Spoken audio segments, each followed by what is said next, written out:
¿Cómo está? Dios le bendiga. Nos da mucho gusto que una vez más nos acompañe en esta tarde en Iglesia Ríos. De verdad nos complace saber que usted está detrás de la cámara y que está viendo estos temas, que está escuchando esas transmisiones. De verdad nos da mucho gusto saber que está con nosotros. Le mando un saludo desde Iglesia Ríos, desde el escenario de Iglesia Ríos. Aquí estamos en esta tarde transmitiendo en vivo. Así es que nos da mucho gusto que esté aquí con nosotros. Mi hermano, antes de continuar, aprovecho ese momento y váyase aquí a la parte de abajo en los comentarios. Allá hasta abajo está el botón de compartir y comparte esa transmisión en sus muros, en sus grupos. Esté compartiendo todo esto que estamos transmitiendo, todas las prédicas, todas las transmisiones de Iglesia Ríos. Compártalas en su muro. Compártalas con otros amigos, en los muros de otros amigos, en sus grupos donde está unido. Aquí abajo etiquete amigos que usted cree que este mensaje les pueda llegar, que usted cree que este mensaje sea para ellos. Etiquete personas, etiquete de sus contactos, ahí etiquete lo más que pueda. Y síganos en nuestra página de Facebook, nos encuentra como Iglesia Ríos.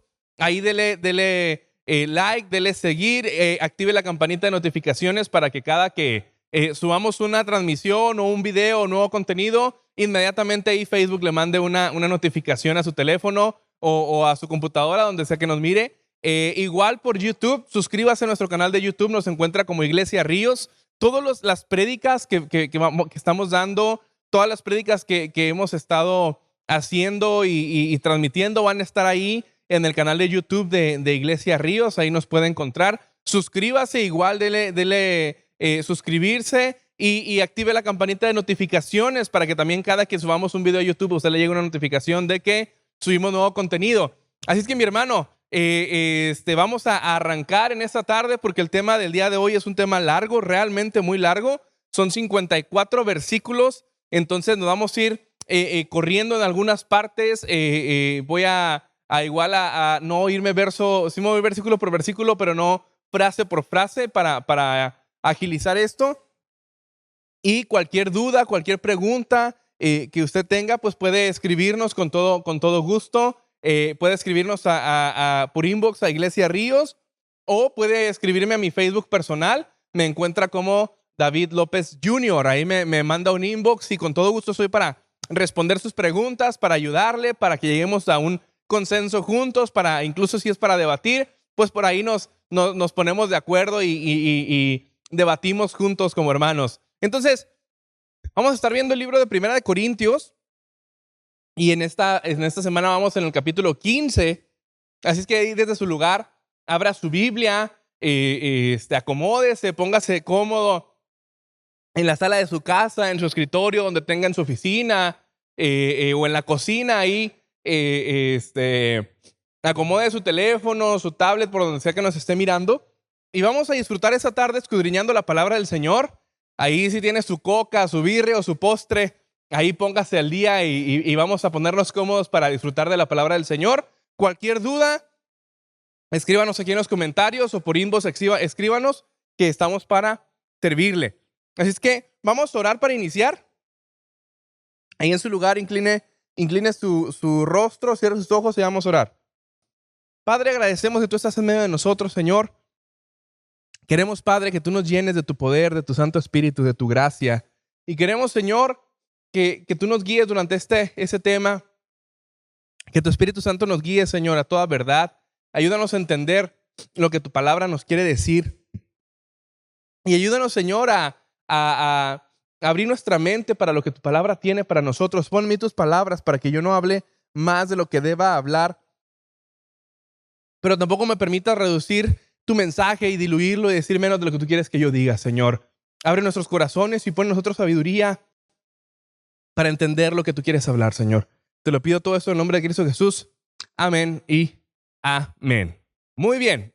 Abra su Biblia entonces en Primera de Corintios capítulo 15 y vamos a comenzar a leer a partir del versículo 1 en adelante. Ahí tenga su Biblia ya sea digital o su Biblia física en su teléfono, su tablet o en papel. Pero vayamos siguiendo la lectura. Y dice así, versículo 1 del capítulo 15 de Corintios. Además, les declaro, hermanos, el evangelio que les he predicado, el cual también recibieron, en el cual también perseveran, por el cual asimismo, si retienen la palabra que les he predicado, son salvos, si no creyeron en vano. Fíjese bien, Pablo viene y dice el evangelio que les he predicado, no porque sea el evangelio de Pablo, o porque él diga yo inventé este evangelio, no, sino porque Pablo dice este es el evangelio de Jesucristo, y el evangelio de Jesucristo es el evangelio que yo les he predicado, no porque yo lo haya inventado, sino porque es por mí, por quien primera vez lo escucharon. Entonces por eso Pablo viene con los corintios y les dice el evangelio que yo les he predicado. Y la palabra evangelio significa buenas noticias. Y en los tiempos antiguos, en los tiempos de Pablo, esa palabra se utilizaba para cualquier tipo de noticia que fuera buena, no solamente para el caso del cristianismo, sino para cualquier noticia buena que hubiera, ellos le decían evangelio o buenas noticias. Por eso Pablo y todos los apóstoles usan esta palabra, el evangelio, las buenas nuevas, las buenas noticias, para traer y predicar de Jesucristo a las personas que no lo conocían como buenas noticias para ellos, no como algo para condenarlos, como muchas veces presentamos el evangelio como un evangelio de condenación. No, ellos traían buenas noticias. ¿Cuáles eran las buenas noticias? Que estamos en pecado y enemistados con Dios, pero por el sacrificio de Jesucristo, su Hijo, ahora podemos estar en amistad y restaurar lo que se cayó en la comunión con Dios. Entonces, por eso Pablo dice, les traigo el evangelio. Por eso él dice el evangelio que les he predicado. Dice luego, por el cual, asimismo, si retienen la palabra que les he predicado, son salvos. Es decir, los cristianos corintios hicieron bien en recibir la palabra, pero algo que nos falta a muchos cristianos no es solamente recibir la palabra, porque hay mucha gente que recibe la palabra y eso está bueno. Eso es bueno, no está mal que recibamos la palabra en nuestras vidas, pero qué tan importante es retener la palabra. Retener la palabra que se nos ha predicado para continuar siendo salvos. Fíjese bien lo que dice Pablo, si retienen la palabra que les he predicado, serán salvos o son salvos. Es decir, muchas veces venimos a las congregaciones, muchas veces se nos predica por medio de transmisiones y escuchamos el tema y decimos, oye, qué bonito tema, qué bien estuvo la palabra, me agradó lo que predicó tal pastor o tal predicador. Y muchas veces hay temas muy buenos, temas muy bonitos que yo mismo me he ido impactado y digo, oye, qué bonito tema, me edificó.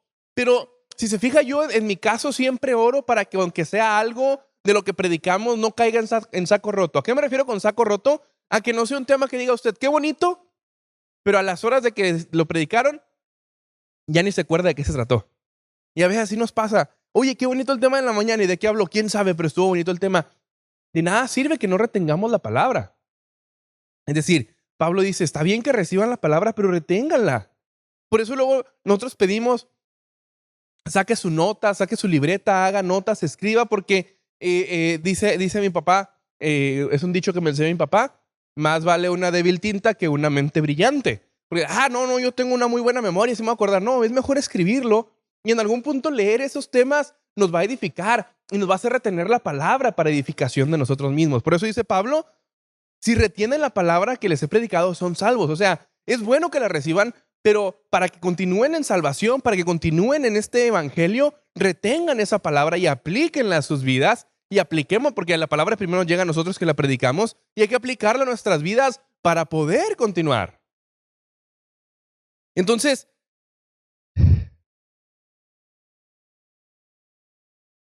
si no, dice Pablo, creyeron en vano. Si los corintios no retenían la palabra, era en vano que hubieran creído, porque si no retenemos la palabra, no hay fundamento, no hay raíces. Por eso es que luego vienen de otras denominaciones, por eso es que luego vienen de otras sectas, de otras religiones, y nos cuestionan nuestra fe y no sabemos qué responder porque no hemos retenido la palabra. Por eso luego vienen los ateos y nos hacen pedazos, porque están mejor preparados que nosotros. Y hacen preguntas complejas y yo a veces veo muchas respuestas en internet donde el ateo pregunta qué onda con Dios, qué onda con el mal, qué onda con esto, y está esperando respuestas. Y lo mejor que hacen los cristianos es responder, es que Dios es un Dios de misterios. No estás respondiendo, te estás escudando. Hay que responder las preguntas. Hay que preguntarnos primero, sacar dudas y decir esto por qué, y preguntar, investigar y llegar a una conclusión para que cuando nos pregunten sepamos, retengamos lo que estamos hablando. Pero ¿cómo vamos a retener si ni siquiera nos podemos estudiar la palabra? Entonces, versículo 3 y 4 dice de la siguiente forma: porque primeramente les he enseñado lo que asimismo recibí, que Cristo murió por nuestros pecados conforme a las Escrituras, y que fue sepultado y que resucitó al tercer día conforme a las Escrituras. Dice Pablo, porque primeramente les he enseñado lo que asimismo recibí. Como decía ahorita, Pablo no creó el evangelio. Pablo lo recibió primero de Jesucristo. Cuando Jesucristo se le aparece, le dice: Pablo, ¿por qué me persigues? Y después dice que Pablo fue con los apóstoles para cotejar el evangelio que él estaba predicando, para cotejarlo junto con Pedro y decir: ok, eso es lo que estoy predicando, enséñenme. ¿Qué más hay? ¿Qué sigue? ¿Qué más hay a profundidad? Entonces él recibe el evangelio tanto de Jesucristo como de los apóstoles y empieza a predicarlo. Y después, por revelación del Espíritu Santo, él comienza a escribir todas estas cartas. Pero el evangelio, la parte central, eso es lo que él les está predicando. Por eso al principio de este libro él les dice: no me he puesto a predicarles otra cosa más que a Cristo y a este crucificado. Porque él les empezó a enseñar fundamentos de la palabra de Dios. Entonces, él no recibió este evangelio. Él recibió, este evangelio. Pablo recibió el evangelio, pero él no lo inventó, sino que él quiere intentar hacerse notar a los corintios que esto no es solamente un buen consejo o solamente una filosofía de vida muy bonita, sino que él les quiere enseñar que esto no son solamente cuentos, sino que es la verdad de Dios, que es la palabra de Dios revelada a través de Pablo. Por eso les está escribiendo esto y comienza a decirles lo primero, que Cristo murió. Es decir, la muerte de Jesucristo, la muerte del Hijo de Dios, la muerte del Mesías es el centro del evangelio. Todo el evangelio se centra en el sacrificio que Jesucristo hizo por nosotros en la cruz. Ese es el centro del evangelio. Entonces, aunque muchos creen que ese tipo de muerte, o muchos creen que el hecho de que nuestro Salvador sea alguien que murió en una cruz no tenga ningún mérito, nosotros lo vemos como el hecho y como un acto de amor, y el acto de amor más grande de todos los tiempos. Entonces, Jesucristo muere. ¿Y cómo muere Jesús? Y creo que ya todos sabemos, pero es importante recordar que Jesucristo murió de una de las formas más atroces que hay en la tierra. Jesucristo murió crucificado. Muchos creen que la crucifixión es simplemente, pues lo crucificaron. No creen que haya tanto dolor en ser crucificado, pero el dolor de ser crucificado no era solamente el de los clavos.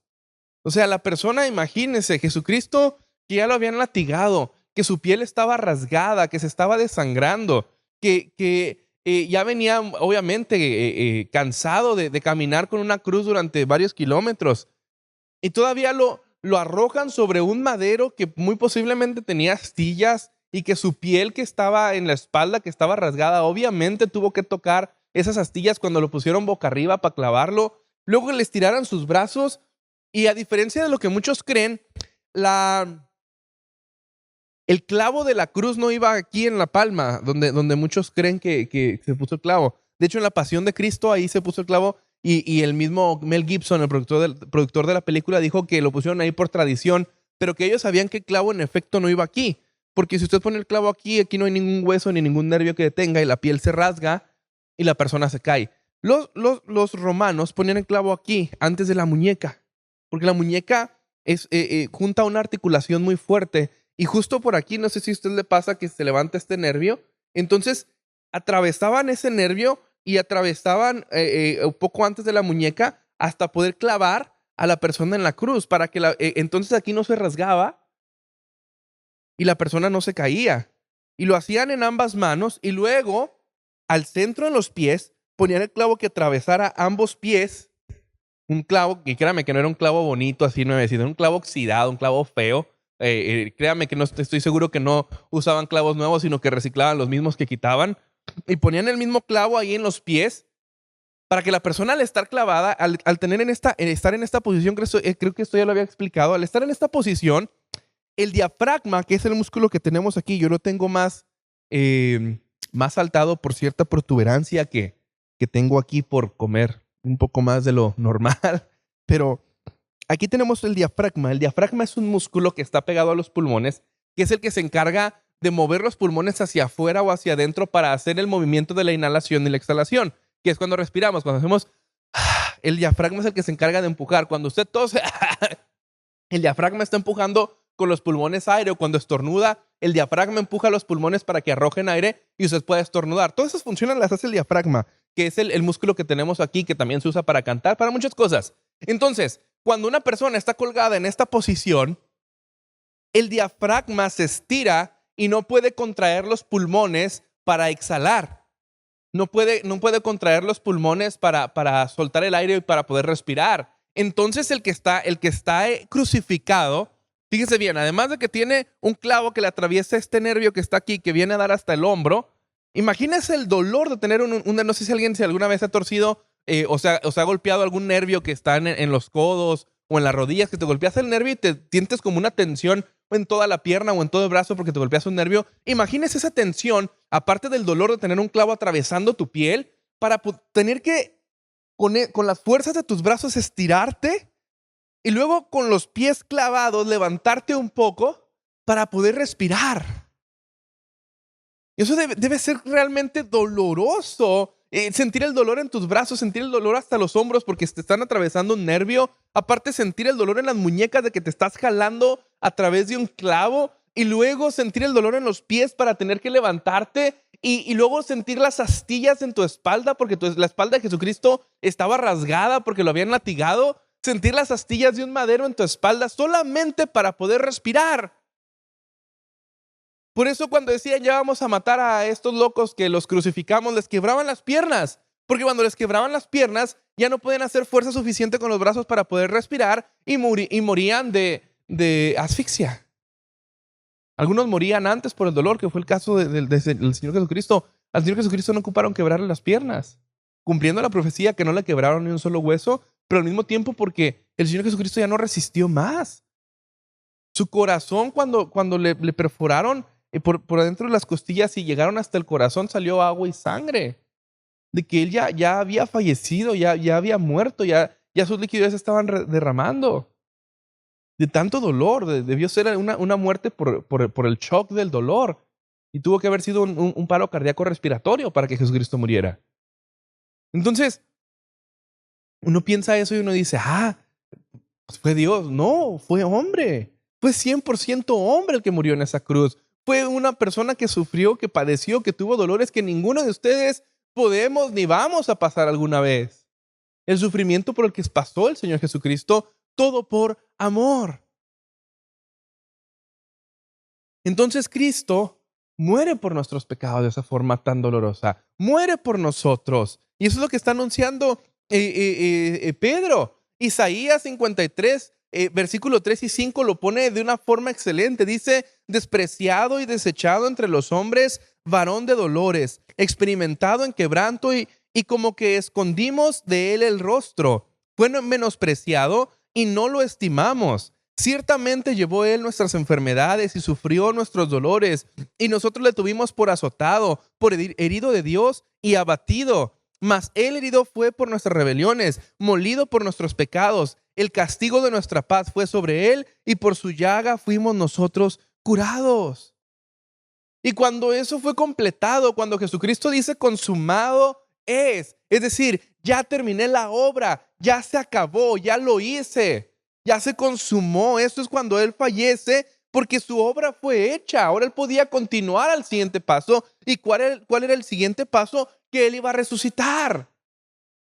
Entonces dice Pablo que él murió por nuestros pecados, sus pecados y mis pecados, los que hemos cometido, los que estamos cometiendo y los que vamos a cometer, son los responsables de la muerte de Jesucristo. Cristian Romero tiene una canción que a mí me gusta mucho, que dice si hubiera estado ahí. Y dice que Cristian Romero de la canción, si hubiera estado ahí entre la multitud, hubiera ido a ayudarte, hubiera ido a limpiar tus heridas, a sanarte. Y luego dice, no, pensándolo más bien, yo estaba ahí. Yo fui el que te escupió, yo fui el que te hirió, yo fui el que te latigó, yo fui el que te crucificó. ¿Por qué? Porque con mis pecados lo hice. Y mientras sigo pecando, lo sigo haciendo. Dice Pablo, fue sepultado. Y nosotros no siempre pensamos en la sepultura como parte de nuestra salvación o como una parte tan importante de la salvación. Pero el hecho de que haya una sepultura de Jesús es importante porque eso implica que Jesús realmente murió.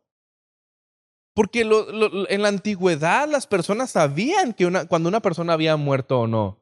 No es como que los agarraban ignorantes. Ellos tenían conocimientos como para saber si la persona había muerto o no. Jesucristo murió. Y prueba de que murió es que estuvo en una tumba por 3 días. Esa es la prueba de que murió, de que hay una tumba, de que ahí hubo un cuerpo. Es porque murió. Entonces, uno no entierra a alguien a menos que realmente esté muerto. Y la muerte de Jesús fue confirmada en la cruz por el hecho de ser sepultado. Y dice Isaías 53:9, se dispuso con los impíos su sepultura, mas con los ricos fue en su muerte. Sí, porque Jesús fue sepultado en la tumba de un hombre rico. Eso usted lo encuentra en Mateo capítulo 27, versículo 57. Y después dice, y resucitó. Y esa es la verdad, es una verdad esencial para el evangelio. ¿Por qué? Porque si Jesús muriera en la cruz para pagar nuestros pecados y remover nuestra culpa, ¿por qué es tan importante la resurrección? Porque Él no fue un pecador común. Que Dios el Padre cargó en Él el pecado de la humanidad, pero no implica que Él haya cometido pecado, porque si Él hubiera cometido pecado, Él no podría haber hecho ese sacrificio. Se necesitaba alguien puro para ese sacrificio, y el único puro, el único ser humano que no cometió ningún pecado fue Jesucristo. Entonces, Jesús toma nuestro castigo en la cruz y lo clava ahí. El Padre carga nuestra cuenta a cuenta de Jesucristo. Lo que nosotros debíamos pagar, el Padre lo carga a la cuenta de Jesucristo para que Él lo pague. Y Él pagó ese castigo en lugar de nosotros. Por eso la resurrección de Jesús no es un complemento a la salvación. La resurrección de Jesús no es algo que complementa la doctrina o no es una doctrina aparte. La resurrección de Jesús es real. Y sin la resurrección de Jesús, como vamos a ver más adelante, sin la resurrección de Jesús no hay evangelio. Porque la resurrección de Jesús es el comprobante de pago de que Él pagó nuestros pecados. Cuando usted va a cualquier lugar, a cualquier tienda, al mercado, a usted siempre le dan un recibo, una nota, que es un comprobante de pago. Usted dice, hey, yo ya pagué, y ahí tiene su comprobante de pago, su recibo de que usted dio esa cantidad de dinero por tal producto. El comprobante de pago de que Jesucristo pagó nuestros pecados en la cruz, el comprobante de pago es que resucitó.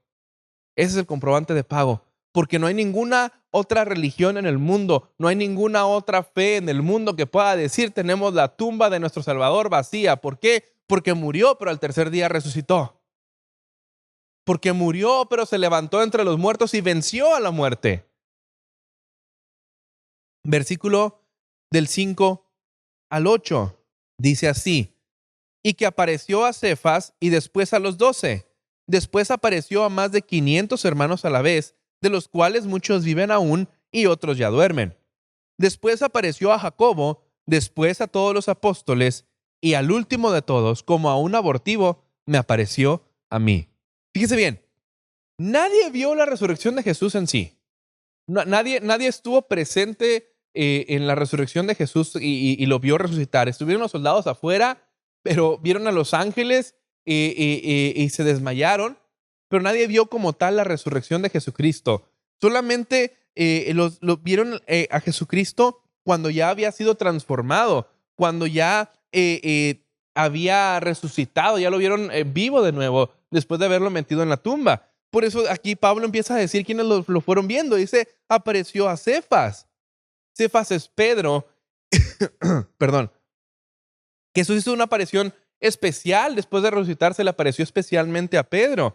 Y no se nos dice mucho acerca de esta visita, pero podemos asumir que Pedro tenía una necesidad de consuelo, porque Pedro tenía un cargo de conciencia fuerte, estaba arrepentido porque Jesucristo le profetizó que lo iba a negar 3 veces y Pedro dijo, no, jamás te voy a negar. Y viene y lo profetiza, lo niega 3 veces justo cuando está haciendo contacto visual con Jesús. Y Pedro obviamente necesitaba consuelo porque dice que lloró amargamente porque negó a Jesús cuando Jesús estaba haciendo contacto visual con él. Yo no me imagino qué le dio al haber dicho Jesús en la mirada, pero yo estoy seguro que Jesucristo no lo miró con odio, ni lo miró con cara de te dije, ¿ves? Te dije que me ibas a negar. No, no, no, no, no. Así seríamos nosotros. Yo creo que Jesús lo vio con cara de yo sabía que esto iba a pasar. Yo sabía que me ibas a negar. Yo ya lo sabía, yo te lo dije, yo te lo confirmé, te dije que me ibas a negar, pero no importa, porque yo tengo un plan para tu vida. Yo sé que el día de hoy me negaste 3 veces, pero el día de mañana vas a predicar y se van a convertir 3,000. Yo sé que el día de hoy me negaste, pero el día de mañana vas a predicar y vas a levantar a los cojos. El día de mañana con tu sombra los enfermos van a ser sanados, los demonios van a salir de las personas y va a haber gente liberada. El día de mañana. Y ese debió ser el consuelo que le dio a Pedro. Pero eso es punto de otra predica. Dice, y después a los 12. Jesús después se les apareció a todos los discípulos, a los 12 apóstoles. A Judas no, porque Judas se había suicidado. Pero el decir los 12 se está refiriendo Pablo específicamente a los discípulos de Jesucristo. Por eso dice a los 12. Porque así se los conocía a los discípulos de Jesucristo. No que en ese momento fueran 12 exactamente, sino que ya se les conocía como los 12 discípulos. Y después se reunió con más de 500 hermanos a la vez. Esta parte no es tan detallada en los evangelios. Es sugerida en Mateo 28:10 y en Mateo 28:10 y en el Mateo 28:16 y 17, durante el tiempo después de su resurrección. Y Pablo aquí da un detalle bien importante, dice, de los cuales muchos viven aún. Es decir, Pablo está diciendo, más de 500 personas lo vieron resucitado a Jesucristo. Hubo más de 500 personas que vieron a Cristo vivo después de haber muerto en la cruz y después de haber pasado por esa tumba, resucitó. Y más de 500 personas lo vieron vivo. Y él dice, de los cuales muchos viven aún. Es decir, él está diciendo, mientras yo estoy escribiendo esta carta, hay 500 personas que vieron a Jesucristo resucitado y pueden ir ustedes y preguntarles si lo vieron o no. Ahí está la evidencia de que Jesucristo estuvo muerto y luego resucitó. Vayan y pregúntenles. Porque si esto que Pablo escribió fuera mentira en su tiempo, lo hubieran desmentido. Hubiera sido gente decir, no es cierto, nadie lo vio, no existen esas personas. Pero Pablo está tan seguro de su testimonio que dice, muchos de esos 500 que lo vieron, ahí siguen vivos. Vayan y pregúntenles. A través de los años, ha habido muchas objeciones a que si la resurrección de Jesús no fue posible, y muchos quieren dar muchas teorías, han sacado muchas teorías acerca de qué es lo que realmente pasó en la resurrección, porque muchos el recurso que tienen para decir que no hubo resurrección es que en efecto los muertos no vuelven a la vida. Y en efecto, los muertos no vuelven a la vida. Sí, eso es real. No es normal, no es común, ni es natural que los muertos regresen a la vida. Porque si fuera natural, no sería milagro, no sería milagroso. ¿En dónde está lo milagroso en algo que usted hace todos los días? Es como si yo le dijera, respirar es un milagro, aunque en efecto sí lo es, no es algo que usted considere milagro porque es algo que todos podemos hacer, es algo común, es algo natural. Entonces decir, no, es que los muertos no resucitan, por eso Jesucristo no resucitó, es ilógico, porque si no sería milagro si fuera algo que ocurriera cotidianamente. Le quitaría el mérito. El mérito es que no ocurre, en efecto. No resucitan los muertos. Por eso es un milagro. Porque los muertos no resucitan.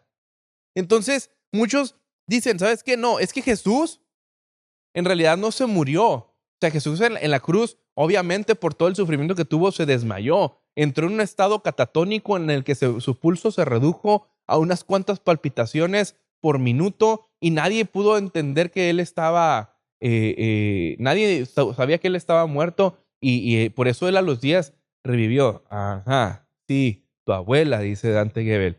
Ajá, ¿cómo es que no iban a saber que, suponiendo que Jesús se hubiera desmayado, su cuerpo estaba lacerado por todas partes, ¿cómo sobrevives a 4 kilogramos de químicos que le ponían a los cuerpos de los muertos para embalsamarlos?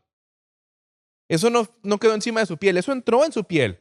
Y aún así, si explicamos que aún suponiendo que haya aguantado y haya resistido los 4 kilogramos de químicos que están sobre su piel entrando directamente a su torrente sanguíneo, suponiendo que así fuera, ¿cómo crees que sobrevivió la lanza en el corazón? O sea, nadie sobrevive que te encajen una lanza en el corazón. Y aunque hubiera sobrevivido la lanza en el corazón, ¿cómo quitó la piedra para salir de la tumba? Desde dentro. ¿Se fija cómo hay que tener más fe para creer las teorías de que Jesús no resucitó que para creer que Jesucristo resucitó? Otra teoría dice que Él sí murió. Jesucristo sí se murió, sí lo sepultaron, pero los discípulos robaron su cuerpo y luego dijeron que lo habían visto vivo. Y eso está muy complicado porque los fariseos tuvieron que pagarle a los soldados para que mantuvieran la versión de que Jesucristo, de que se habían quedado dormidos. Ahora, no es algo que usted lee los libros, los libros judíos, y los libros judíos no contradicen lo que dice la palabra. Le tiran a Jesús y dicen que su poder venía del diablo, pero no contradicen eso. O sea, si eso no hubiera pasado, los judíos hubieran escrito, no es cierto, eso no pasó, eso es mentira, eso no es cierto. No, pero los judíos vienen y confirman, diciendo que su poder viene de Belcebú, diciendo que su poder viene de Satanás, confirman lo que la palabra dice, solo por envidia. Entonces, suponiendo que los judíos hubieran robado el cuerpo de Jesús, la religión cristiana es la religión que ha estado sometida a mayor presión a nivel mundial.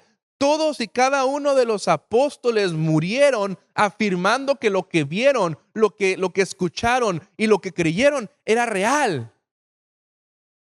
Es fácil mantener una conspiración de 2 o 3 personas, pero una conspiración de 12 en la que los 12 afirmaron, entregaron sus vidas los 12 apóstoles afirmando que lo que vieron era real. ¿Quién muere por algo que sabe que es una mentira? Nadie entrega su vida por algo que sabe que es una mentira. Entonces es irónico cómo es que pueden decir que el cuerpo fue robado. Porque ninguna otra religión ha sufrido tanta presión. Otros dicen que sus seguidores estaban desesperados y todos vieron una alucinación de Jesús. Sí se han dado alucinaciones colectivas, pero no en 500 personas, y no en 500 personas al mismo tiempo, y no en 500 personas viendo la misma alucinación al mismo tiempo. Y aunque sí fuera cierta la teoría de la alucinación, si digamos, ok, si todos alucinaron, aún queda la explicación de la tumba. Si todos alucinaron, tuvo que haber una tumba. Si todos alucinaron, tuvieron que alucinar también los soldados romanos que pusieron a custodiar la tumba. Si hubo una alucinación, tiene que haber un cuerpo y no lo hay. Hay una tumba vacía, hay una cruz vacía y un rey que está ahí en los cielos a la diestra del Padre. Eso es lo que hay. Después dice, apareció Jacobo. Este es otro hecho que está en contra de todos los que teorizan que Jesucristo no resucitó, porque Jacobo podría ser Santiago, el hermano de Jesús, quien se convirtió en un líder prominente en la iglesia en Jerusalén. Y recuerde que los hermanos de Jesús no creían en Jesús. Y Santiago se convirtió hasta que vio a Jesucristo resucitado. Esa es la parte que muchos no pueden explicar. Y dicen, oh, todas las teorías, ok, ¿cómo me explicas que Santiago, el hermano de Jesús, que no creía en él, que no creía en su ministerio, se convirtió en un líder de la iglesia? ¿Cómo lo explicas?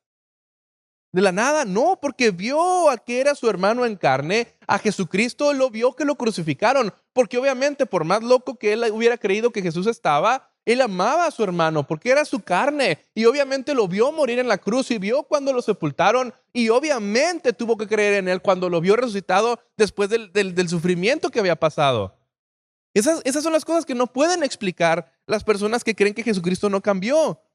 Se aparece a todos los apóstoles en diferentes reuniones, en diferentes lugares. Hubo quienes no lo reconocieron y hablaron con él mientras iba caminando y hasta que partió el pan lo reconocieron. En una ocasión estaban todos los apóstoles en un lugar donde estaban las puertas y las ventanas cerradas. Jesús atraviesa la pared y les dice, paz a vosotros. Porque Jesús resucitó en un cuerpo transformado. Y el último de todos, dice Pablo, me apareció a mí. Pablo dice yo como un abortivo, porque él no tuvo un periodo de gestación de 3 años como los otros apóstoles. Él simplemente un día se le apareció Jesús y al día siguiente él ya estaba predicando a Jesucristo. Así de sencillo. Por eso dice como un abortivo, como alguien que no tuvo un periodo de gestación, un periodo en el que me prepararon. Simplemente dijo, Jesús se me apareció, yo creo en Jesús por las señales que he visto y comienzo a predicar a Jesús. Versículo 9 al 11 dice, porque yo soy el más pequeño de los apóstoles, que no soy digno de ser llamado apóstol, porque perseguía la iglesia de Dios. Pero por la gracia de Dios soy lo que soy, y su gracia no ha sido en vano para conmigo. Antes he trabajado más que todos ellos, pero no yo, sino la gracia de Dios conmigo, porque sea yo o sean ellos, así predicamos y así han creído. Fíjese bien, dice Pablo, porque yo soy el más pequeño de los apóstoles.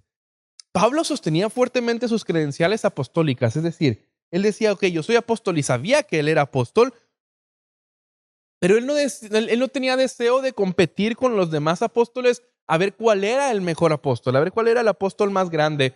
Por eso él se consideraba, yo soy el más pequeño de los apóstoles. ¿Por qué? Porque perseguía a la iglesia. Porque Pablo recordaba, yo estoy seguro que Pablo se arrepintió de eso y dijo, yo perseguía a los líderes de la iglesia, yo a muchos cristianos, a muchos de mis hermanos los metí a la cárcel, a muchos los maté.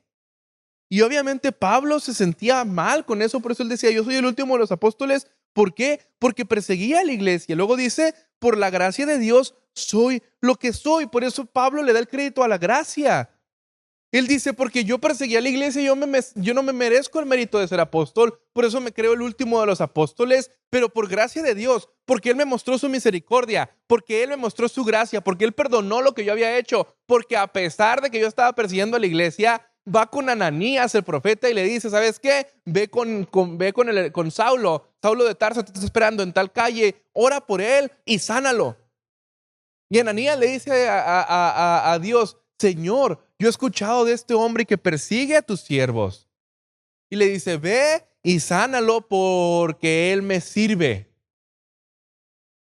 ¿Por qué? No porque anduviera persiguiendo a la iglesia, porque el Señor tenía un plan para Pablo. El Señor tenía un propósito en Pablo importante. Y por la gracia de Dios que perdonó sus pecados fue que Pablo se convirtió en el apóstol que se convirtió. Y su gracia no ha sido en vano para conmigo, dice Pablo. Antes he trabajado más que todos ellos. Él dice, aunque la gracia me hizo lo que soy el día de hoy, yo puedo decir sin problemas que yo he trabajado más que todos los apóstoles. Es decir, la gracia no es dado debido a obras pasadas o presentes o prometidas. Sin embargo, es dado para alentar la obra. Y no es que el trabajo no sea necesario, sino que Dios quiere que nosotros recibamos su gracia y no nos hagamos pasivos. Es decir, no porque recibo la gracia, ya me vamos a cruzar de brazos, esperar a que el Señor venga por su iglesia para irme con Él. No, la gracia no es para eso, no es para hacernos pasivos. La gracia es para ponernos a trabajar en el Evangelio. Y Pablo dice, todo lo que tengo es por gracia. Y por gracia es que el Señor me ha permitido trabajar más que todos los demás apóstoles. Luego dice, pero no yo, sino la gracia de Dios conmigo.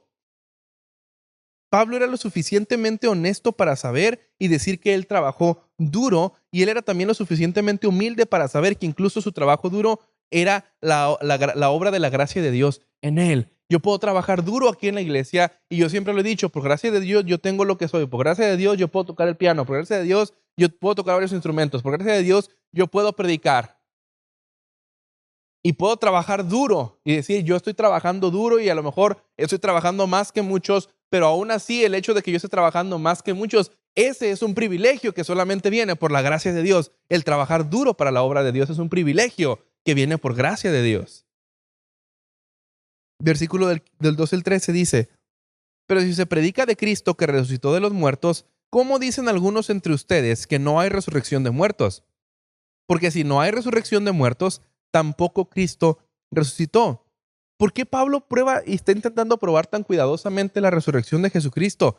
Porque los cristianos de Corinto no estaban negando la resurrección de Jesucristo. Estaban negando que no existía la resurrección en el aspecto de que ellos decían, no, es que nos morimos y ya nos morimos, nuestro espíritu sube con Dios y se acabó.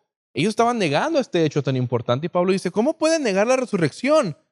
Porque ellos fueron influenciados ya sea por la filosofía griega que consideraba la resurrección como indeseable porque los griegos creían que cuando uno moría, uno llegaba a convertirse en un espíritu puro o en un espíritu superior. O por el pensamiento de los saduceos, quienes creían que el mundo del más allá o que la siguiente vida en la eternidad era simplemente una ilusión que uno se hacía después de muerto y que no había una resurrección como tal.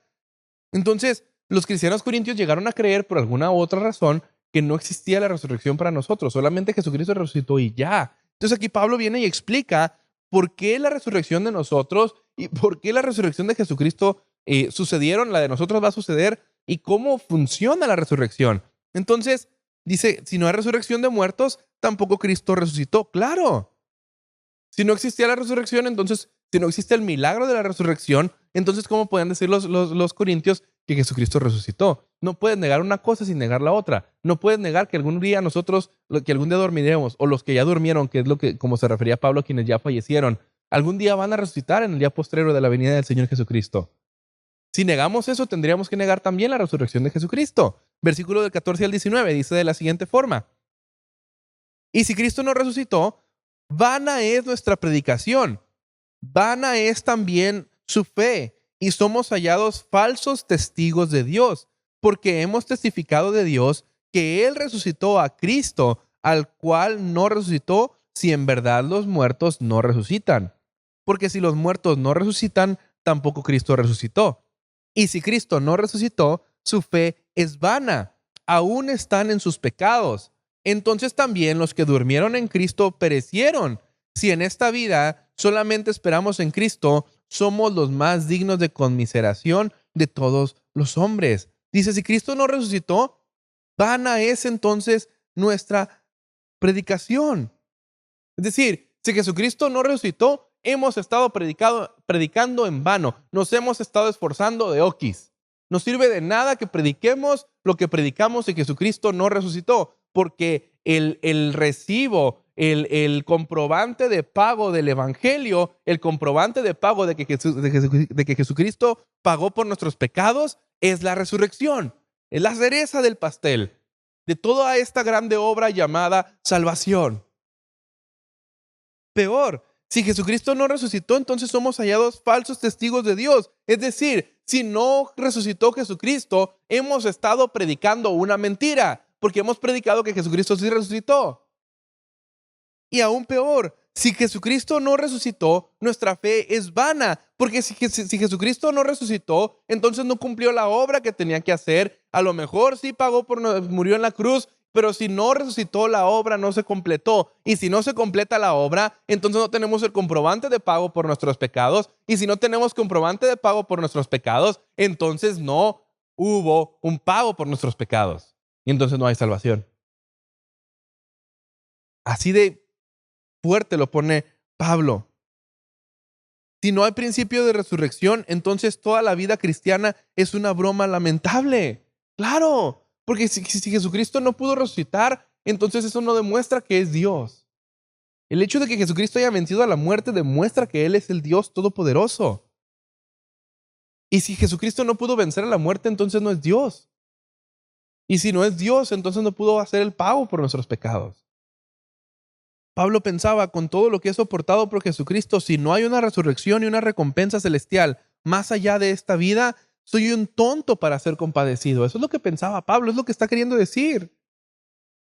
¿Podemos hoy en nuestros tiempos, con todos los lujos y con todas las comodidades que tenemos, decir lo mismo? Pablo realmente se vio las de Caín cuando estuvo predicando el Evangelio. Nosotros en este tiempo, a veces el pastor no nos saluda. Ay, es que el pastor no me saludó. Ay, pobrecito de mí. El hermano David de la alabanza no cantó el canto que yo quería.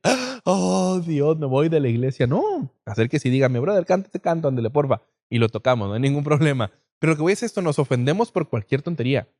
Mi generación, lamentablemente, es la generación de cristal. Se ofende de todo. Todo le ofende a mi generación. Hasta la verdad le ofende a mi generación. Y eso es horrible. Vamos al punto que sigue. Versículo 20 al 23. Mas ahora, Cristo ha resucitado de los muertos. Primicias de los que durmieron es hecho. ¿Por qué? Por cuanto la muerte entró por un hombre, también por un hombre la resurrección de los muertos. porque así como en Adán todos mueren, también en Cristo todos serán vivificados, pero cada uno en su debido orden. Cristo, las primicias, luego los que son de Cristo en su venida. Dice, Cristo ha resucitado de los muertos. En la parte anterior del capítulo, Pablo ha demostrado, más allá de las dudas, que Jesucristo en efecto resucitó de los muertos. Y por eso dice primicias primicias de los que durmieron es hecho. Primicias es la palabra griega aparche. Y en la Septuaginta, esta palabra se usa para la ofrenda de las primicias. Y en el uso secular, la palabra era usada para una cuota de entrada. Es decir, como en las primicias ofrecidas a Dios, que los judíos tenían que entregar en sus primicias. A los judíos se les aseguraba la bendición de Dios en toda cosecha cuando ellos entregaban las primicias. Así que por medio de la resurrección de Jesucristo, nuestra resurrección es asegurada. Es decir, por medio de la resurrección de Jesucristo, ahora nosotros tenemos una promesa de que vamos a resucitar en el día postrero. La resurrección de Jesús también es las primicias de nuestra resurrección, en el sentido de que Él es nuestra cuota de entrada a la resurrección. Jesús pagó nuestra admisión a la resurrección a través de resucitar Él y pagar por nuestros pecados. Dice Pablo, la muerte entró por un hombre, también por un hombre la resurrección de los muertos. Es decir, Pablo en Romanos, y eso lo explicamos cuando estábamos aquí presencialmente y leímos el libro de Romanos capítulo por capítulo, explica cómo la muerte entró por Adán. Por un hombre entró la muerte a esta vida. Por un hombre ahora nos convertimos en seres humanos corruptibles, corruptos. Y la comunicación que teníamos con Dios se perdió porque Dios es santo y no puede estar en contacto con el pecado. Pero también por un hombre que en Romanos se conoce como el segundo Adán, que fue Jesucristo, es que ahora conectamos de nuevo con el Señor. Es que esa inclinación pecaminosa que teníamos ahora ha sido borrada a través del sacrificio de Jesucristo en la cruz. Y por eso nuestra conexión con Dios se vuelve a restaurar. Nuestra relación con Dios se vuelve a restaurar a través de Jesucristo. En Cristo todos serán vivificados. ¿Eso significa que todos son resucitados? Bueno, sí y no, porque todos vamos a resucitar con un cuerpo nuevo, con un cuerpo glorificado. Pero algunos vamos a resucitar para estar con Jesucristo reinando con Él durante 1000 años, que es el reinado que explica en Apocalipsis. Pero también va a haber resurrección para condenación. Eso lo explicó Jesucristo en Juan capítulo 5, versículo 29. Porque unos vamos a resucitar para vida eterna y otros van a resucitar para condenación. Otros van a resucitar lamentablemente para pasar una eternidad sin Dios en el infierno. Lamentablemente, así va a ser. Pongámonos las pilas para que seamos los que resuciten para vida eterna. Versículo 24 al 28 dice de la siguiente forma. Luego al fin, cuando entregue el reino al Dios y Padre, cuando haya suprimido todo dominio, toda autoridad y potencia, porque preciso es que Él reine hasta que haya puesto a todos sus enemigos debajo de sus pies. Y el postrer enemigo que será destruido es la muerte, porque todas las cosas las sujetó debajo de sus pies. Y cuando dice que todas las cosas han sido sujetadas a Él, claramente se exceptúa aquel que sujetó a Él todas las cosas. Pero luego que todas las cosas le estén sujetas, entonces también el Hijo mismo se sujetará al que le sujetó a Él todas las cosas, para que Dios sea todo en todos. Parece un trabalenguas, pero vamos a desmenuzarlo. Luego al fin, cuando entregue el reino al Dios y Padre.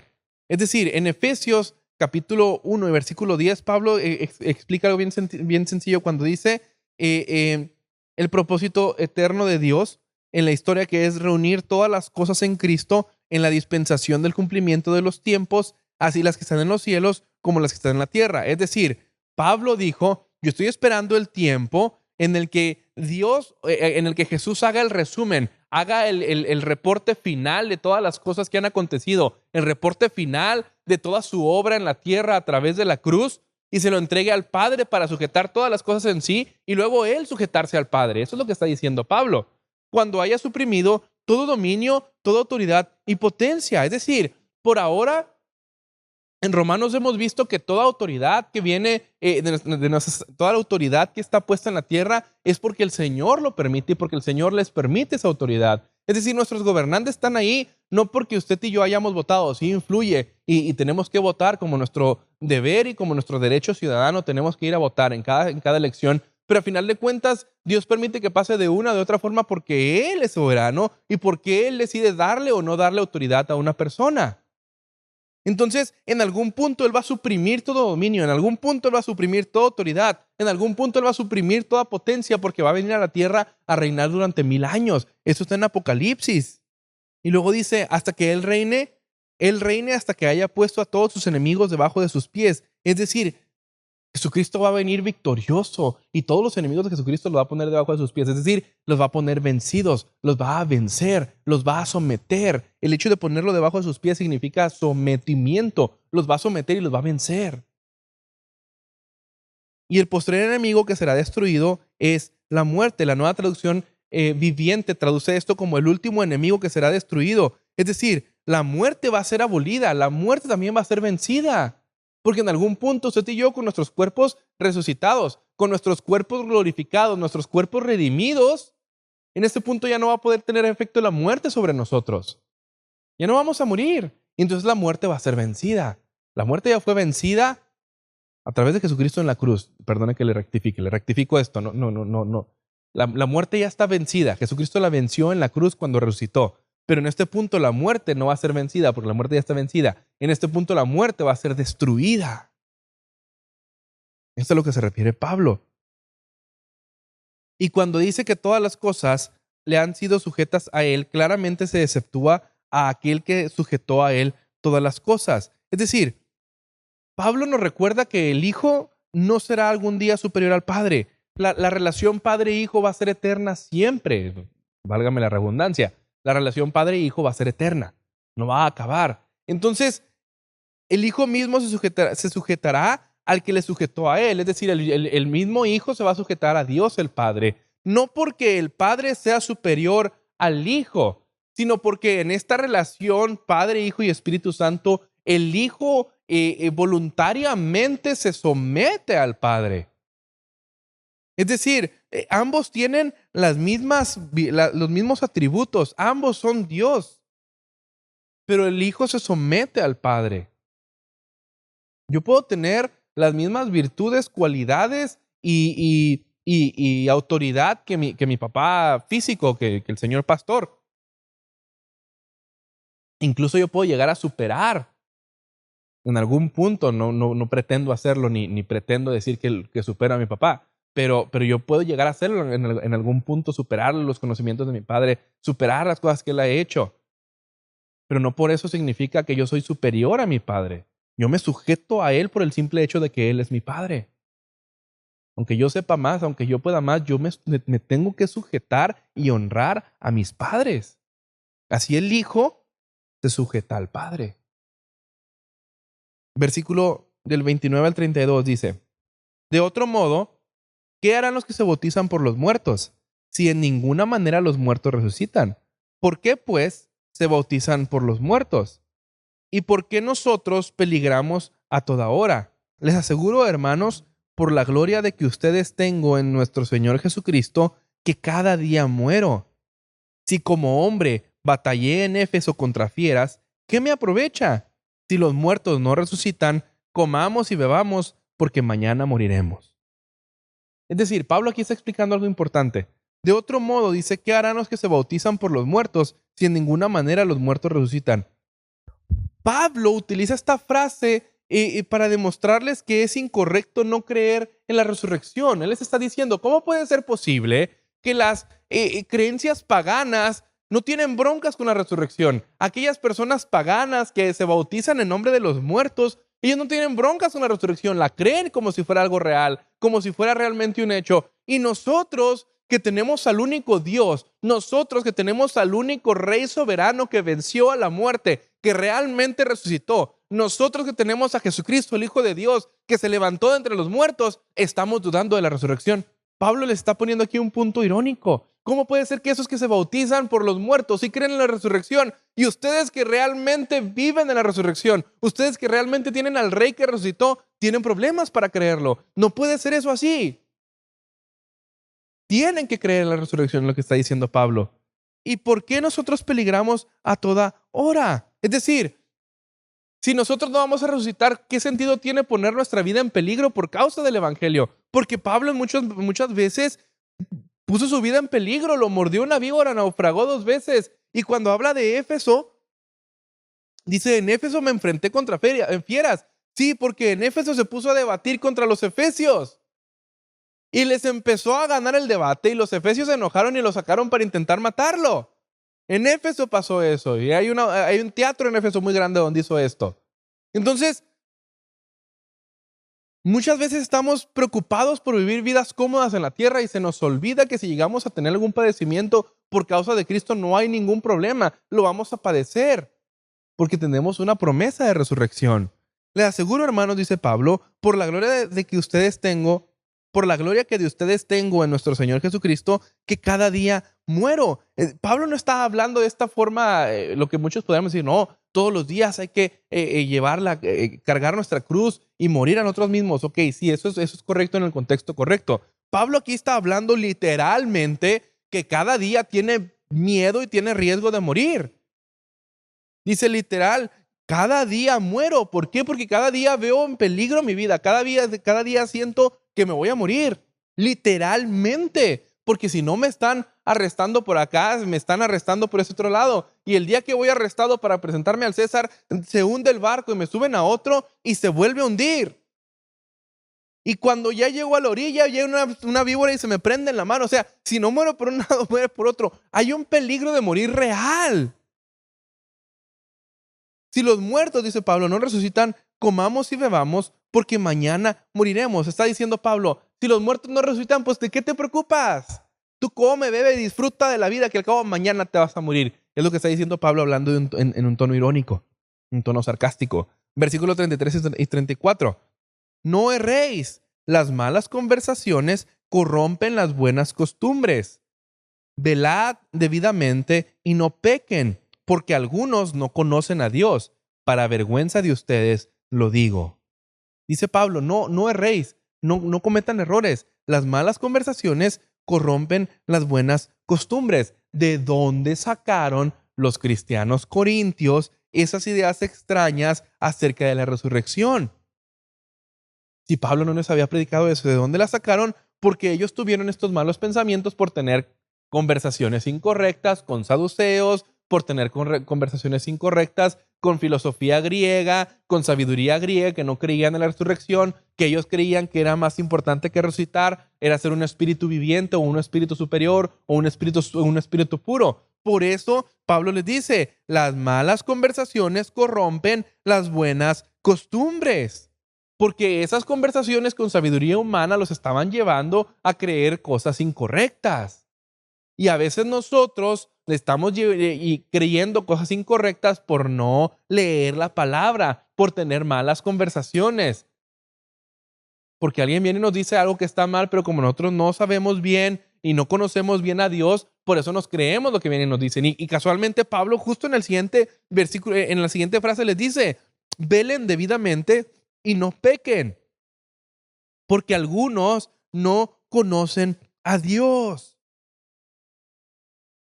El hecho de que Dios transforme nuestras vidas es la evidencia de que estamos conociendo a Dios. Pero muchos que no leen la palabra, muchos que no oran diariamente, muchos que no tienen una comunión con Dios, no conocen a Dios. Por eso viene cualquier persona en alguna corriente de doctrina X y nos vamos con esa corriente de doctrina porque no conocemos a Dios. Miren, si a mí un día viene alguien y me dice, ¿sabes qué, David? Tu papá vino y me dijo que me dieras una copia de las llaves de la iglesia. Yo conozco a mi papá. Yo conozco al pastor David y yo sé que él no diría eso. Yo sé que él no le pediría a alguien o a cualquier persona que yo le diera una copia de todas las llaves de la iglesia. Yo sé que él no lo pediría porque lo conozco, porque sé quién es, porque tengo una comunión con él. Y tranquilamente yo puedo decirle, ¿sabes qué? Yo hoy en la mañana miré a mi papá y no me comentó absolutamente nada de eso que tú me estás diciendo de la copia de las llaves. E incluso si él insiste y me dice, no, es que sí, es que tu papá me dijo, yo tengo una comunión y una comunicación tan cerca con mi papá que yo tengo la confianza de levantar el teléfono, poner a pa ahí en mis llamadas y decirle, apá, una persona me está diciendo que le dé copia de las llaves, ¿sí o no? Mi papá tranquilamente va a decir sí o no. Porque lo conozco. Porque tengo una comunión con mi papá. Porque tengo comunicación con mi papá físico. Por eso si alguien viene y me dice algo de él, yo con la mano en la cintura puedo decir, no, no es cierto, eso no es cierto, eso no pasó. Porque lo conozco. Pero a veces nosotros con Dios no tenemos esa comunicación con Dios. Por eso viene cualquier persona y nos dice cualquier cosa. Porque si yo no tuviera comunicación con mi padre, si yo no tuviera comunicación con mi papá físico, y alguien viene y me dice algo de él, y como yo no lo conozco, porque como yo no sé cómo es él y cómo reaccionaría ante ciertas situaciones, puede que yo se agarre con la copia de las llaves y se las dé todas. Porque no lo conozco. Y a veces por eso nosotros estamos cerrando, porque no conocemos a Dios. Por eso viene cualquier persona y nos dice cualquier tontería, cualquier cosa que ni siquiera viene en las Escrituras. Y es que el Señor me dijo esto para ti, esto no. Oh, sí, debe ser palabra del Señor, porque no conocemos a Dios. Porque no podemos decir, ¿sabes qué? Esa palabra no viene de parte de Dios, porque yo conozco a mi Dios y mi Dios no diría eso.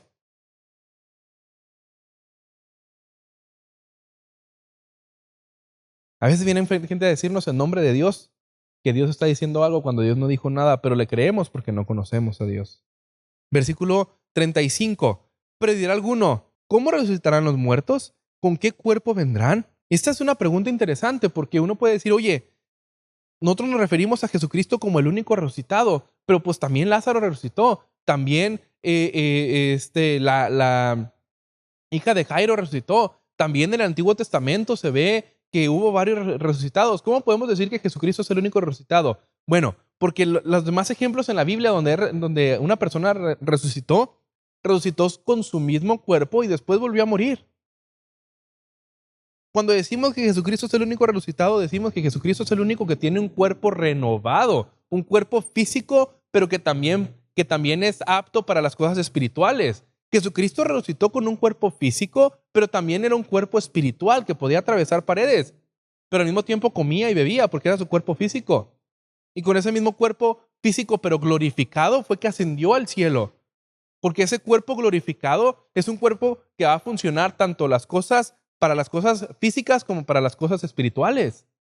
Nuestro cuerpo únicamente sí funciona en las cosas físicas, no necesariamente en las cosas espirituales. Nuestro cuerpo funciona en las cosas espirituales a través del Espíritu Santo obrando en nosotros, pero no directamente nosotros podemos acceder a cosas espirituales a través de nuestro cuerpo. Nuestra carne va a morir y vamos a resucitar con un cuerpo glorificado para tener acceso a las cosas espirituales a través de un cuerpo físico, pero un cuerpo glorificado. Eso es a lo que se refiere la palabra de Dios. Versículo 36 al 38. Necio, lo que tú siembras no se vivifica, sino muere antes. Y lo que siembras no es el cuerpo que ha de salir, sino el grano desnudo, ya sea de trigo o de otro grano, pero Dios le da el cuerpo como Él quiso, cada semilla su propio cuerpo. Es decir, lo que tú siembras, Pablo está haciendo la analogía de que nuestros cuerpos cuando son enterrados en tierra, es como sembrarlos para que un día salgan, resuciten con un cuerpo glorificado, porque uno puede sembrar una semilla de trigo y de ahí no va a salir una semilla más grande, va a salir una planta de semillas de trigo. Entonces, cuando nosotros morimos es como si nuestro cuerpo fuera sembrado y de ahí en el día postrero, cuando venga Jesucristo, nuestro cuerpo va a resucitar, pero va a resucitar glorificado. Es decir, nuestro mismo cuerpo físico, pero con la capacidad de acceder a cosas espirituales por nuestros propios méritos. Versículo 39 al 41 dice, no toda carne es la misma carne, sino que una carne es la de los hombres, otra carne la de las bestias, otra la de los peces y otra la de las aves. Y hay cuerpos celestiales y cuerpos terrenales, pero una es la gloria de los celestiales y otra la gloria de los terrenales. Una es la gloria del sol, otra la gloria de la luna y otra la gloria de las estrellas, pues una estrella es diferente de otra en gloria. Es decir, dice Pablo, no toda carne es la misma carne. Y esto lo explica porque los animales no se van a levantar en la resurrección. La carne del hombre es informada por un alma racional e inmortal, y no así la carne de las criaturas. Un perro no se está preguntando si después de que muera hay un cielo de perros, porque un perro es animal. Yo tenía una perrita Rottweiler, y cuando estaba ahí en el pasillo de la casa de mis papás y había unos cuadros de loseta, se quebró una loseta, se tragó un pedazo de cerámica y a los 3 días murió. Yo me di cuenta que estaba mal, porque cuando me acerqué a ella siempre corría, salía con las patas por delante, me las echaba aquí el cuerpo para jugar conmigo, porque yo era su dueño, era su amo. Y cuando ella se empezó a enfermar, se empezó a poner mal, porque obviamente te tragas un pedazo de cerámica, se tragó la perrita un pedazo de cerámica y pues hizo pedazos por dentro. En ese pasillo están los tanques de gas de mis papás y ella se escondía así como atrás de los tanques, como diciendo no me veas, no me veas, porque los perros por instinto, hace poco leí que por instinto buscan causarle el menor dolor a los amos cuando saben que van a morir. Y no es que estén rebeldes o que no obedezcan, sino que simplemente no quieren no causar dolor, porque ellos no tienen esta capacidad de pensar en la eternidad, porque Dios puso eternidad en nuestros corazones, por eso nosotros nos preocupamos por la eternidad. Hay diferentes cuerpos o estructuras en el universo, el sol, la luna y las estrellas, y cada una es creada con su propia gloria y adecuada para su ambiente y necesidades particulares, mientras que nuestros cuerpos presentes están adaptados para el ambiente del tiempo y la tierra, nuestros cuerpos de resurrección serán adaptados para el ambiente de la eternidad y del cielo. Esos son nuestros cuerpos glorificados. Versículo 42 al 44 dice, así también es la resurrección de los muertos. Se siembra en corrupción, resucitará en incorrupción. Se siembra en deshonra, resucitará en gloria. Se siembra en la debilidad, resucitará en poder. Se siembra cuerpo animal, resucitará cuerpo espiritual. Hay cuerpo animal y hay cuerpo espiritual. Pablo da contrastes de cómo va a ser cómo es nuestro cuerpo físico. Nuestro cuerpo físico es corrupto, nuestro cuerpo físico es deshonroso, nuestro cuerpo físico no tiene gloria, nuestro cuerpo físico es débil. Nuestro cuerpo natural es débil, pero el cuerpo glorificado es un cuerpo que resucitará en incorrupción, que resucitará en gloria y que resucitará en poder. Nuestro cuerpo de resurrección será glorioso. Versículo 45 al 49 dice, así también está escrito, fue hecho el primer hombre Adán, alma viviente, el postrer Adán, espíritu vivificante. Mas lo espiritual no es primero, sino lo animal, luego lo espiritual. El primer hombre es de la tierra, terrenal. El segundo hombre, que es el Señor, es del cielo. Cual el terrenal, tales también los terrenales.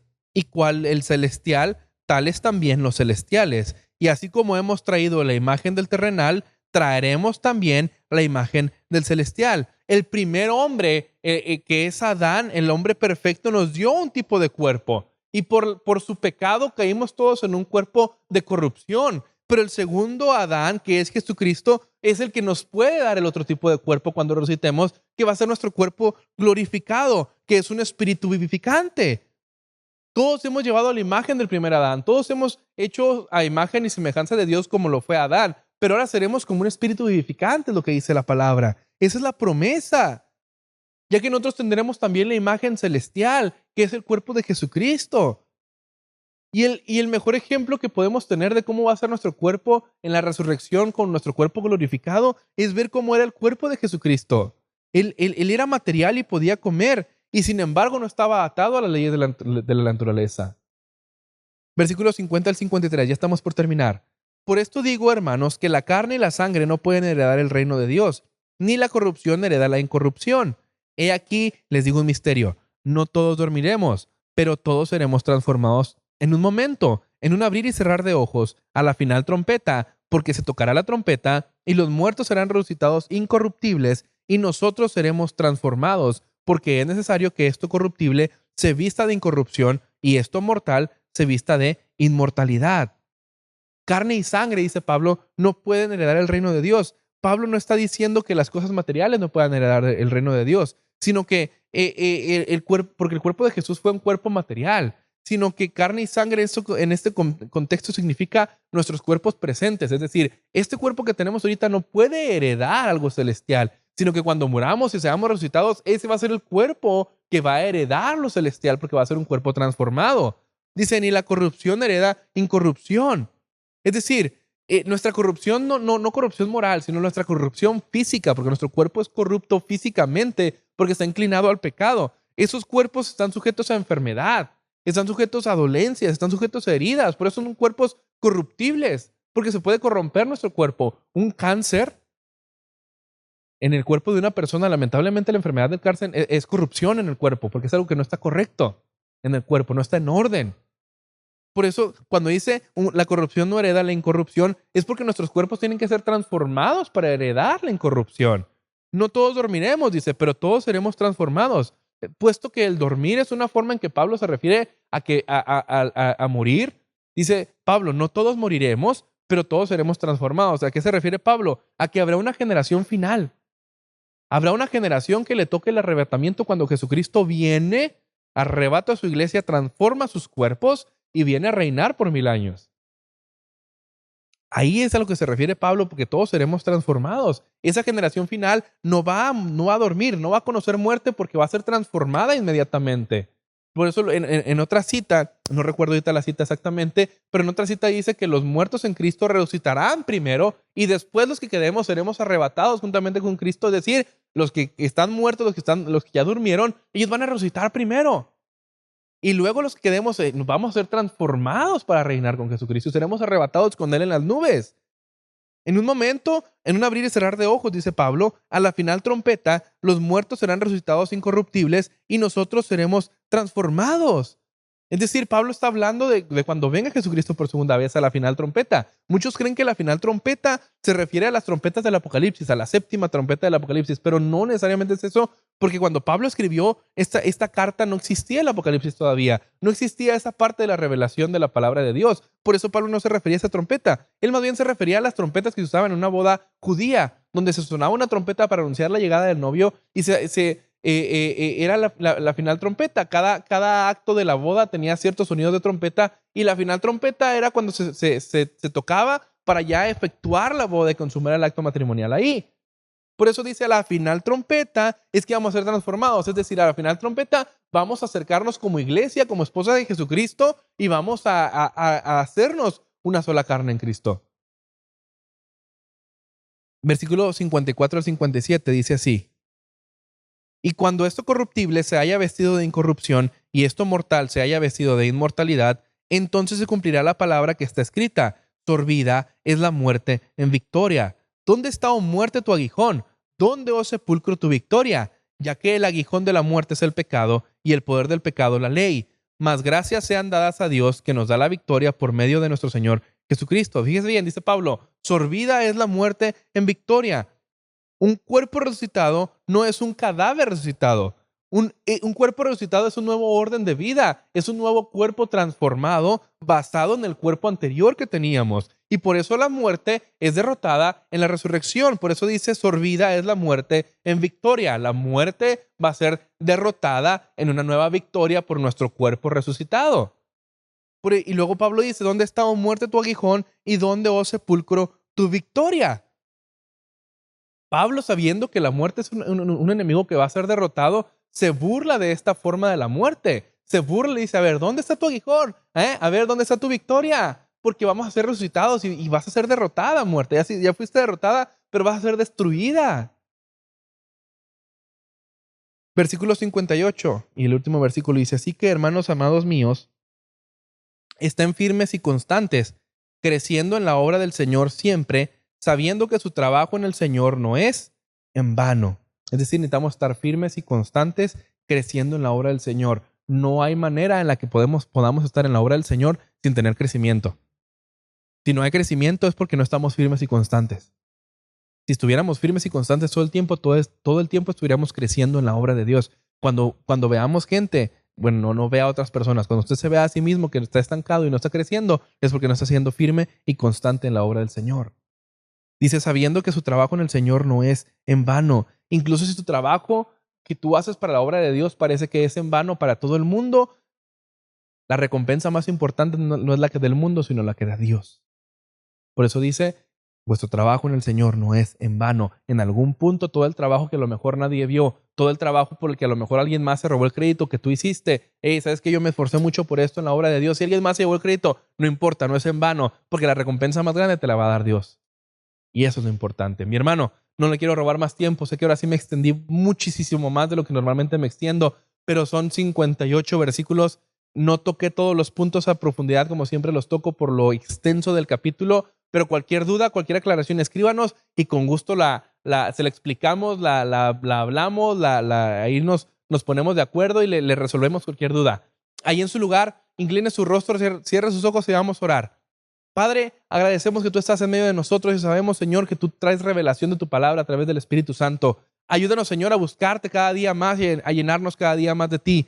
Padre, queremos que tú, Espíritu Santo, sea quien nos guíe y nos guíe a toda verdad. Y creemos, Padre, que pronto vamos a poder estar en esta casa reuniéndonos, Señor, para poder seguir alabando tu nombre juntos como un cuerpo en Cristo que somos. Ayúdanos, Padre, a entender, Señor, que en algún día vamos a resucitar. Cuando tú vengas de nuevo por tu iglesia, puede ser que nos toque no morir, sino ser transformados inmediatamente, o que nos toque dormir, pero que en algún punto vamos a resucitar para encontrarnos contigo cara a cara. Señor, yo bendigo a cada uno de mis hermanos que han estado en esta transmisión, conectados, viendo esta palabra, Señor, de la Biblia, del 1 Corintios capítulo 15. Ayúdanos, Padre, que este tema no sea un tema más, sino que quede en nuestros corazones, que quede guardado en nuestros corazones, que no quede en saco roto, sino que podamos ponerlo por obra. Te lo pedimos todo esto en nombre de Cristo Jesús. Amén y amén. Mi hermano, síganos en la página de Facebook, dele like a nuestra página, suscríbase a nuestro canal y nos vemos el próximo domingo al mediodía, a las 12 del día, para continuar con la prédica del domingo. Dios le bendiga.